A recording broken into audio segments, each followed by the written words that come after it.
kegiatan tadi kita mengalami sistem ekskresi. Apa kalian tahu apa itu sistem ekskresi?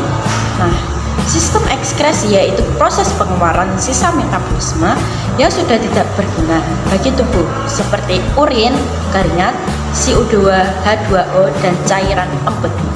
Nah, salah satu contoh kegiatan yang mempengaruhi faktor jumlah keringat yaitu aktivitas tubuh seperti berkebun, jogging, skipping, dan lain sebagainya.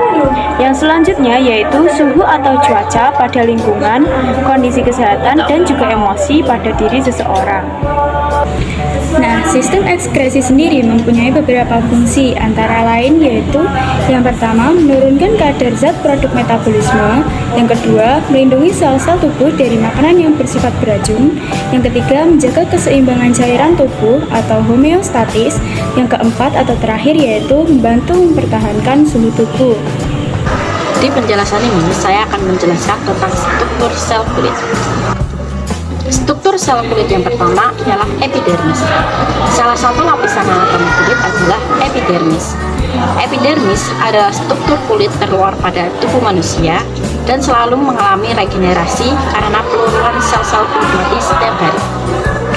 Adapun fungsi kulit epidermis yang utama yaitu 1. Membentuk sel-sel kulit baru, 2. Memberi warna pada kulit, dan 3. Melindungi lapisan kulit di bawah. Pada lapisan epidermis paling bawah terdapat lapisan kulit tipis bernama membran dasar yang memisahkan antara area kulit ini dengan lapisan dermis. Area kulit yang dimaksud adalah dermoepidermis. Lapisan anatomi kulit berikutnya adalah dermis. Dermis adalah lapisan kulit yang berada di bawah epidermis.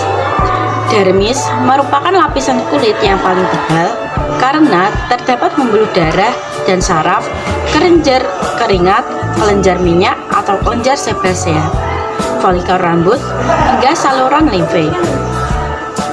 Berbagai fungsi kulit dermis adalah sebagai berikut. 1. Merasakan sakit dan sentuhan. 2. Memproduksi keringat dan minyak. 4. Menumbuhkan rambut. 5. Mengalirkan darah yang menutrisi kulit. Dan 6. Melawan infeksi. Struktur sel kulit yang ketiga adalah hipodermis. Hipodermis atau lapisan subkutan anatomi kulit berikutnya adalah lapisan hipodermis atau lapisan subkutan atau subkutis. Hipodermis adalah lapisan kulit paling bawah atau paling dalam. Pada lapisan subkutan terdapat jaringan lemak, jaringan penghubung, dan elastis, sejenis protein yang membantu jaringan kulit kembali ke bentuk semula setelah mengalami peregangan.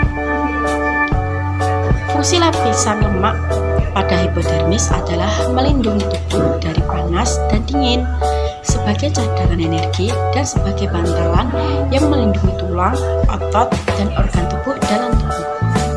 Struktur sel kulit berikutnya adalah folikel rambut dan batang rambut. Folikel rambut adalah kantong kecil pada tubuh kulit sebagai tempat rambut tumbuh. Folikel rambut biasanya terletak di lapisan kulit epidermis dan dermis.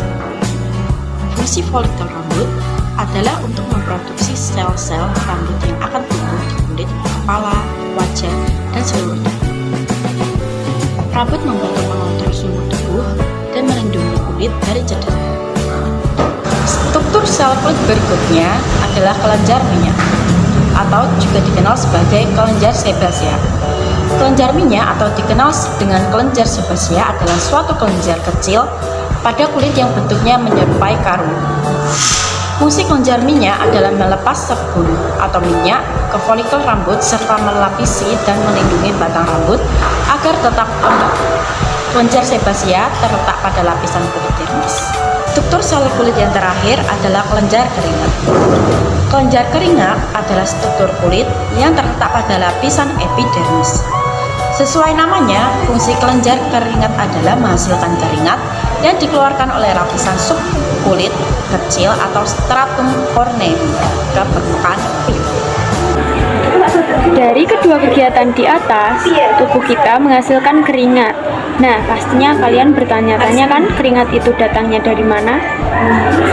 Dalam menghasilkan keringat, aktivitas kelenjar-kelenjar dipengaruhi oleh suhu tubuh dan sistem syaraf pusat, yaitu hipotalamus. Sehingga jumlah keringat yang dihasilkan tidak sama, agar suhu tubuh tetap. Saat udara panas, kita lebih banyak mengeluarkan keringat, sedangkan saat dingin sebaliknya. Hal itu bisa terjadi karena saat panas suhu tubuh akan meningkat yang menyebabkan pembuluh darah menjadi melebar. Aktivitas dari pembuluh darah tersebut dikirimkan ke hipotalamus sehingga menyebabkan hipotalamus merespon dengan mengeluarkan enzim. Enzim ini akan memberikan respon pada kelenjar keringat agar mengambil zat garam dan sisa-sisa metabolisme dari pembuluh darah. Kemudian kulit akan membuka pori-pori sehingga dihasilkanlah keringat. Nah, seperti tadi itu adalah proses pembentukan keringat di dalam tubuh kita. Salah satu kasus pada sistem ekskresi yaitu biang keringat dan biasanya ditemukan pada bayi. Penyebab biang keringat pada bayi umumnya adalah pakaian yang terlalu tebal atau ketat, ruangan yang lembab, suhu atau cuaca. Bayi yang terlalu banyak beraktivitas sehingga banyak mengeluarkan keringat. Penyebab terjadinya biang keringat adalah tersumbatnya kelenjar keringat, di mana fungsi kelenjar keringat pada bayi belum sempurna seperti orang dewasa. Makanya, kita lebih sering menemukan biang keringat pada kulit bayi.